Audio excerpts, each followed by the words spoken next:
visitaremos la presa del Tejocotal. Es un lugar muy concurrido por demasiada gente, en el cual puedes encontrar diferentes actividades que llegan a ser desde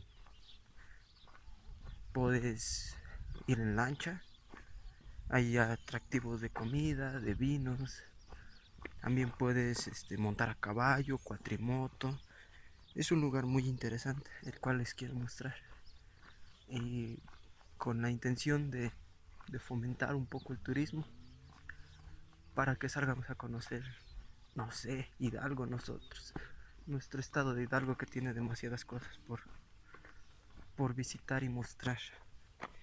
Eh, Ojalá y les agrade y nos vemos en un rato.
Tewa tiotzi, chukwe, tompachalo, nepit la empresa, Tentejucotal, que chutompachalo, un pacualcito, un pacanal, un pacualetemauiltisque, un pacualechivesque en tu fiesta, un patiesque, hace 2 días un pacualetomonamitisque quiere decir vamos a casar.